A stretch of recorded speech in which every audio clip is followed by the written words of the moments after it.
langsung saja bisa diperhatikan di sini RPL saya. Di sini saya mengambil atau berfokus pada bidang layanan sosial, dan juga untuk topik layanannya sendiri saya berfokus kepada kematangan hubungan dengan teman sebaya. Di sini saya mengambil fungsi layanannya itu pemahaman. Jadi sebelum kita melanjutkan terlebih dahulu pada penjelasan RPL ini, saya akan menjelaskan sedikit terkait tujuan umum dan tujuan khusus. Kenapa kita perlu untuk membahas terkait kematangan hubungan teman sebaya. Oke, di sini bisa diperhatikan ada tujuan umum. Tujuan umumnya sendiri itu agar peserta didik memahami pentingnya membangun dan mempertahankan hubungan yang matang dengan teman sebaya, dan juga mampu menunjukkan sikap yang mencerminkan kematangan sosial di lingkungan sekolah. Oke, itu tadi adalah tujuan umumnya. Sekarang kita berlanjut kepada tujuan khususnya. Jadi pada tujuan khusus ini ada 4 tujuan khusus. Yang pertama itu agar peserta didik mampu menjelaskan pengertian hubungan teman sebaya yang matang. Yang kedua itu ada peserta didik mampu mengidentifikasi ciri-ciri hubungan teman sebaya yang sehat dan dewasa. Terus yang ketiga ada agar peserta didik mampu memahami manfaat membangun hubungan teman sebaya yang matang. Yang keempat ada peserta didik mampu menghindari perilaku yang merusak hubungan sosial di lingkungan sekolah. Oke teman-teman, di sini juga ada SKKPD, wawasan perilaku sosial. Di sini ada pengenalan. Pengenalannya itu adalah mengenalkan pentingnya menjalin hubungan sosial yang baik di lingkungan sekolah. Dan juga ada akomodasi. Akomodasinya sendiri itu ada memahami cara menjaga komunikasi yang efektif, empati, dan rasa saling menghargai antar teman. Nah, ada juga tindakan. Tindakannya itu menunjukkan perilaku sosial yang matang melalui sikap saling mendukung, menghormati, dan bertanggung jawab dalam pergaulan sehari-hari. Oke teman-teman, sekarang kita lanjut. Jadi pada RPL saya kali ini saya mengambil sasaran yaitu untuk kelas 10 SMA, MA ataupun SMK. Saya berfokus kepada kelas 10. Kenapa kelas 10? Karena kelas 10 itu mereka baru memasuki ranah dewasa awal, atau bisa dibilang ya mereka baru memasuki ranah SMA, jadi mereka perlu banyak beradaptasi. Oke, di sini juga ada beberapa sumber untuk materi saya kali ini, bisa dilihat sendiri. Oke, silakan. Di sini juga pada kali ini ada beberapa materi yang akan dijelaskan untuk sasaran saya. Yang pertama bisa dilihat pengertian hubungan teman sebaya. Yang kedua itu ada ciri-ciri hubungan sebaya yang matang. Yang ketiga itu pentingnya komunikasi, empati, dan saling menghargai. Dan yang keempat ada dampak hubungan yang tidak sehat. Dan yang terakhir itu ada cara membangun hubungan yang positif.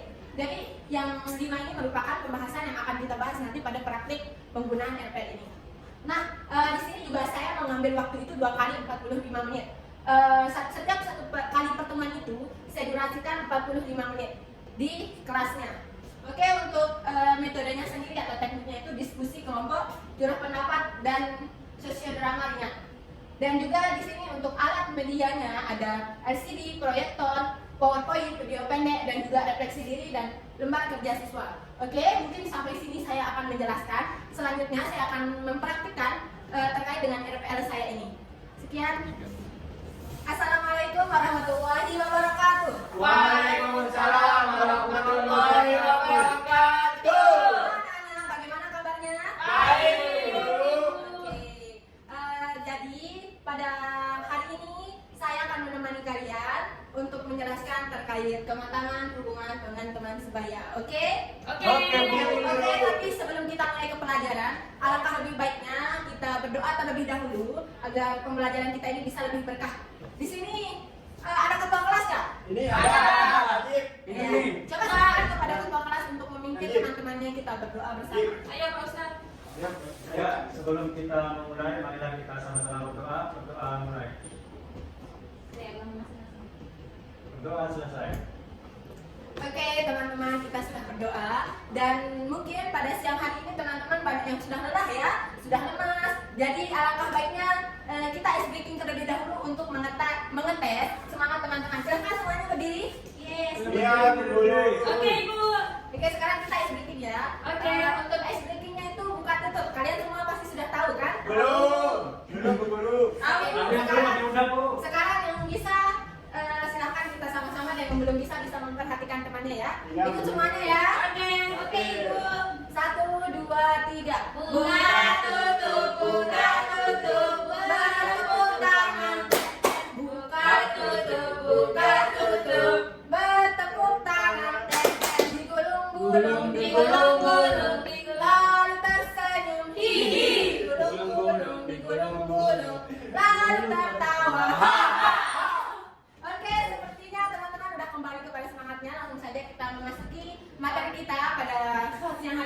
Jadi untuk beberapa menit ke depan kita akan membahas terkait pematangan hubungan teman sebaya, oke?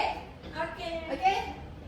Oke. Di sini ada beberapa pembahasan ya. Yang pertama ini kita akan membahas terkait pengertian kematangan hubungan teman sebaya. Yang kedua itu kita juga akan membahas terkait ciri-ciri hubungan sebaya yang matang. Ya. Untuk materi yang ketiga, kita akan menjelaskan terkait pentingnya komunikasi, empati, dan saling menghargai. Dan yang keempat itu ada dampak hubungan teman sebaya yang tidak sehat. Jadi nanti kita akan membahas apa aja sih dampaknya kalau hubungan kita itu tidak sehat dengan teman kita. Dan juga ada cara membangun hubungan teman sebaya yang positif. Nanti saya akan membantu menjelaskan kepada teman-teman semua cara membangun hubungan dengan teman sebaya yang positif. Langsung kita masuk ke materi. Iqbal, silakan. Oke, di sini langsung saja ke materinya. Oke, kita masuk ke materi yang pertama. Di sini ada pengertian hubungan yang baik. Oke, jadi hubungan yang baik itu adalah interaksi sosial antar individu yang usianya relatif sama, di mana terjadi proses saling memengaruhi, belajar dan tumbuh bersama. Pada masa remaja, hubungan ini penting banget teman-teman, karena lewat teman sebaya kita belajar memahami perasaan orang lain, bekerja sama dan menyesuaikan diri di lingkungan sosial. Dan juga menurut Sandro, hubungan sebaya bukan sekedar pertemanan, tapi wadah untuk belajar empati, tanggung jawab dan komunikasi yang baik. Jadi teman-teman, saya jelaskan sedikit terkait materi ini. Jadi pada usia remaja seperti kalian ini adalah masanya kalian bertumbuh. Jadi sangat penting kalian memilih teman itu. Jadi teman kalian itu sangat berpengaruh. Banyak sekarang di antara kita yang FOMO ya, anak-anak zaman sekarang, kalau temennya pergi ini, dia ikut ini. Kalau temennya gini, dia ikut ini. Temennya belajar, dia ikut belajar. Temennya malas, dia ikut malas. Jadi itu pentingnya kita mencari teman yang baik, yang bisa membimbing kita, yang bisa sama-sama berkembang bersama kita. Oke, materi selanjutnya silakan. Di sini ada ciri-ciri hubungan yang matang. Jadi hubungan yang matang itu bisa dilihat dari beberapa aspek. Yang pertama itu bisa teman-teman lihat sendiri di sini. Adanya saling menghargai dan menghormati tanpa memandang perbedaan. Jadi teman yang baik itu atau teman yang matang itu adalah kita saling menghargai. Walaupun sebagaimanapun perbedaannya, kita tetap saling menghormati dan menghargai. Tidak ada yang namanya rasis atau non toleransi. Oke, ada juga komunikasi yang terbuka dan jujur, bisa ngomong apa adanya tanpa takut salah paham. Jadi kalau pertemanan kita itu sudah matang teman-teman, kita akan terbuka kepada teman kita. Kita tidak akan takut salah ngomong, tidak akan takut ini, tidak akan takut itu, karena kita sudah merasa nyaman. Adanya kenyamanan kepada teman kita itu, jadi kita sudah santai kepada mereka. Oke. Yang ketiga itu munculnya empati dan kepedulian. Misalnya mau mendengarkan teman yang lagi sedih. Teman atau pertemanan yang matang itu saat kita saling mempedulikan. Misalnya teman kalian sedih ini, kalian mendengarkan dia sedih, itu salah satu, mendengarkan dia bercerita. Itu salah satu contoh pertemanan yang matang. Oke, yang keempat itu ada saling percaya dan merasa aman, rahasia dijaga dan ditepati. Jadi ini juga salah satu contoh yang sangat-sangat penting. Jika kau tidak merasa aman bersama temanmu itu bisa jadi salah satu ciri-ciri pertemanan yang tidak matang. Yang selanjutnya ada saling mendukung dan memberi semangat, bukan bersaing secara negatif. Jangan sekarang banyak teman yang iri melihat kesuksesan temannya. Jadi seharusnya teman yang baik itu mereka harus mensupport temannya atau berkembang. Seperti yang saya bilang tadi, teman yang baik itu adalah yang bisa berkembang bersama. Jika teman kalian iri melihat kesuksesan kalian, berarti itu bukan pertemanan yang matang. Yang selanjutnya dan yang terakhir itu ada mampu menyelesaikan konflik dengan dewasa lewat diskusi dan bukan marah atau menjauh. Jadi kebanyakan anak-anak yang sekarang seperti kalian ini itu dia terlalu berfokus pada egonya. Jadi marah dikit diam, marah dikit ngambek, itu tidak bagus. Seharusnya kalau memang ada konflik, kita harus menyelesaikannya dengan berdiskusi, omongkan secara baik-baik. Oke? Oke, Bu. Bagus. Siap, Bu. Sekarang kita akan lanjut kepada materi ketiga kita, yaitu pentingnya komunikasi, empati, dan saling menghargai. Kenapa sih komunikasi itu penting dan empati dan juga saling menghargai itu penting? Kenapa? Jadi yang pertama kita akan membahas terkait komunikasi, membantu kita menyampaikan pikiran dan perasaan yang secara jelas. Jadi bisa dibilang komunikasi itu adalah salah satu kunci yang benar-benar penting dalam suatu hubungan apapun itu. Jika komunikasinya kurang, pasti bakalan jelek hasilnya. Siapa yang jarang komunikasi sama pacarnya di sini? Saya. Nah, itu pasti timbul ada beberapa pikiran yang jelek kan. Kalau udah jarang komunikasi itu bisa menyebabkan kesalahpahaman, selingkuh, Bu. Ya, itu makanya komunikasi itu penting banget, oke? Terus ada empati, membuat kita bisa memahami apa yang dirasakan orang lain. Empati ini penting banget, apalagi dalam sebuah pertemanan. Jika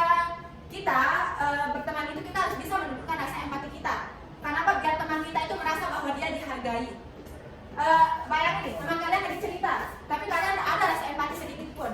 Pasti teman kalian bakalan merasa aneh ke kalian. Mana cerita lagi, Bu? Di anak ini bisa lagi sedih, dia malah ketawa. Itu kan nggak bagus ya. Oke, terus ada saling menghargai.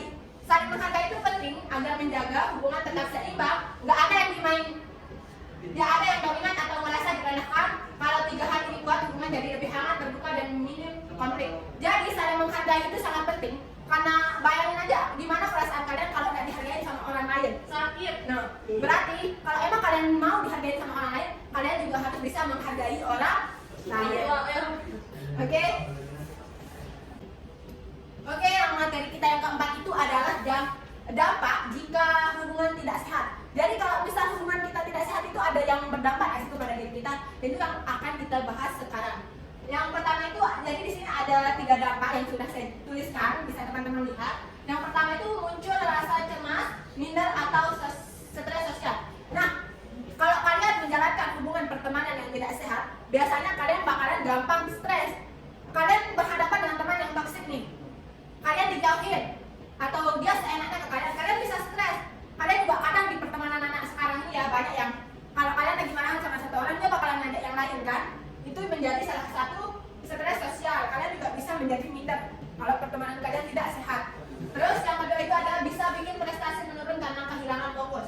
Yang seperti tadi saya jelaskan, yang pertama, kalian stres nih, kalian cemas, kalian minder. Itu bisa membuat fokus kalian itu menurun sehingga prestasi kalian juga bisa menurun. Terus yang ketiga, kadang juga menimbulkan perilaku negatif seperti ikut-ikutan hal buruk hanya agar diterima di kelompok. Makanya penting buat sadar apakah hubungan yang kita jalani itu memberi energi positif atau justru sebaliknya. Jadi zaman sekarang itu tadi juga di awal saya sudah menjelaskan, banyak anak-anak itu yang FOMO. Temen yang ngelakuin A dia ikut A, temen yang ngelakuin B dia ikut B. Nanti biar kalian, apalagi sekarang kebanyakan circle ya, biar kalian diterima di circle itu. Misal di circle itu dia nge-vape, kalian pura-pura bisa nge-vape, kalian ngelakuin hal itu, kalian ikutin dia, biar kalian bisa diterima di circle itu. Itu salah satu hal yang berdampak negatif kepada diri kalian sendiri. Makanya itu pentingnya kita menghindari diri pada pertemanan yang tidak sehat. Oke, lanjut untuk materi yang terakhir itu ada cara membangun hubungan yang sehat. Jadi di sini ada 5 cara. Yang pertama itu belajar mendengarkan dengan tulus, bukan cuma menunggu giliran bicara. Jadi kalau kalian mau membangun hubungan yang sehat itu, coba kalian belajar untuk mendengarkan teman kalian dengan baik. Kebanyakan dari kita cuma mendengarkan, kita dengerin dia nih, di mana ya jedanya biar bisa lanjut ngomong, gitu kan? Coba sekali kalian biarin dia ngomong, biarin dia keluarkan keluh kesahnya, kalian juga mendengar, belajar menjadi pendengar yang baik. Terus ada menghargai perbedaan pendapat tanpa harus merasa paling benar. Di kehidupan ini pasti banyak banget yang namanya perbedaan, apalagi pendapat. Coba sekarang kita belajar untuk melihat pendapat orang lain atau menghargai pendapat orang lain. Bukan berarti pendapat kita benar atau bukan berarti pendapat kita salah, tapi apa salahnya kalau kita melihat dulu mereka berpendapat nih, kita dengar dulu pendapatnya apa. Kalaupun nggak ada yang punya pendapat, bisa nanti di akhir kalian bandingkan mana yang emang lebih baik untuk semuanya gitu. Terus jujur dan terbuka kalau ada masalah biar nggak salah paham. Dalam pertemanan itu adanya rasa nyaman. Jadi kalau udah ada rasa nyaman, kita bakal saling jujur dan terbuka. Itu penting banget untuk membangun hubungan yang positif. Nah, ada memberi dukungan positif dan saling menguatkan di saat susah. Jadi teman itu bukan yang cuma ada pas kita senang doang. Teman itu juga yang selalu ada waktu kita susah. Jadi kalau ada teman kalian nih yang cuma datang pas kalian senang aja, mending kalian cut off dari sekarang, oke? Terus, oke. Terus ada yang terakhir itu mengontrol emosi biar gak gampang tersinggung atau marah. Kunci hubungan yang sehat itu sederhana, saling mengerti, saling menghargai dan tumbuh bersama. Jadi di dalam